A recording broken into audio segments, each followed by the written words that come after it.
যে বাংলাদেশের বুদ্ধিজীবীরা যে ৭১ মুক্তিযুদ্ধ এটা আজ করতে পারে নাই, এবারও বুদ্ধিজীবীরা ফেল মারছে। আমি আওয়ামী লীগ নিষিদ্ধ করে দিব। নিষিদ্ধ করব, কিসের প্রক্রিয়া করব? এটা অভ্যুত্থানের ঘোষণার দিন, যেদিন এক দফা ঘোষণা হয়েছে ওই দিনে বাতিল, সংবিধানের প্রশ্ন।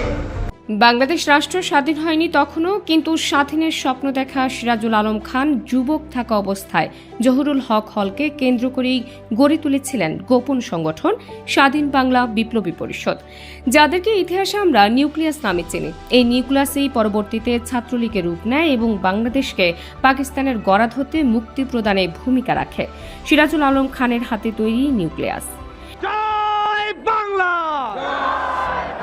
সেই জহুরুল হক হলেই আবারও এক ঝাঁকড়া চুলের যুবক আসলো, যার মাথার খুরদার বুদ্ধিতে কবর রচনা হলো প্রবল পরাক্রমশালী এক ফ্যাসিস্ট সরকারের। যার কথা বলছি তিনি জুলাই আগস্ট আন্দোলনের মাস্টার মাইন্ড খ্যাত মাহফুজ আলম, যিনি মাহফুজ আবদুল্লাহ নামেও পরিচিত। অন্তর্বর্তী সরকারের প্রধান উপদেষ্টার বিশেষ সহকারী হিসেবে নিয়োগ পাওয়ায় মাহফুজ আলম এবার উপদেষ্টা পরিষদে যুক্ত হয়েছেন। 10 নভেম্বর সন্ধ্যায় 7টায় বঙ্গভবনের দরবার হলে শপথ গ্রহণ করেন তিনি। ধর্মকে রাজনীতির হাতিয়ার বানানো সম্বন্ধে বাংলাদেশে একটা কনসেনসাস আছে যে এটাকে বানানো যাবে না। মাহফুজ আলম বৈষম্য বিরোধী ছাত্র আন্দোলনের লিয়াজো কমিটির সমন্বয়ক। তার বাড়ি লক্ষ্মীপুর উপজেলার রামগঞ্জ উপজেলার ইসাপুর গ্রামে। তিনি চাঁদপুর জেলার গল্লাক দারুসুন্নাত আলিম মাদ্রাসা থেকে এসএসসি এবং তামিরুল মিল্লাত কামিল মাদ্রাসা থেকে এইচএসসি পাশ করেন। পরবর্তীতে তিনি ঢাকা বিশ্ববিদ্যালয়ে ভর্তি হন। ঢাকা বিশ্ববিদ্যালয়ের আইন বিভাগের 2015-16 শিক্ষাবর্ষের শিক্ষার্থী তিনি। এছাড়া ছাত্র সংগঠন গণতান্ত্রিক ছাত্র শক্তির তাত্ত্বিক নেতা হিসেবে ক্যাম্পাসে পরিচিত তিনি। বৈষম্য বিরোধী ছাত্র আন্দোলনের নেতৃত্বে ছাত্র শক্তির নেতারাই মাহফুজ আলমের নেতৃত্বে ছিলেন শুরু থেকে।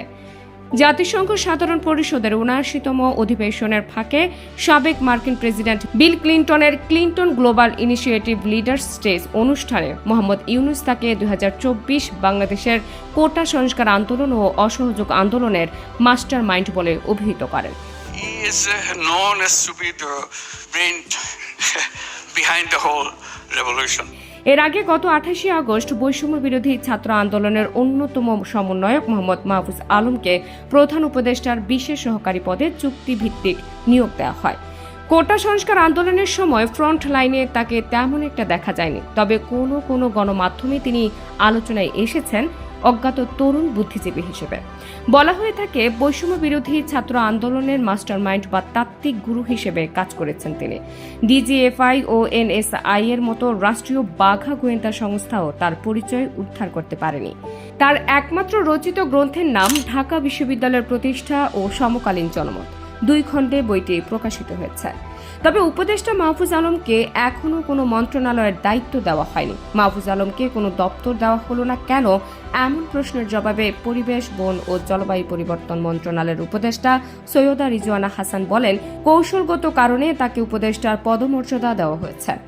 মাহফুজ আলম এত কম বয়সে অন্তর্বর্তী সরকারের উপদেষ্টা ও বিশাল এক গণঅভ্যুত্থানের মাস্টার মাইন্ড তকমা পাওয়ার মধ্য দিয়ে বাংলাদেশের ইতিহাসের নতুন নজির গড়েছেন তিনি।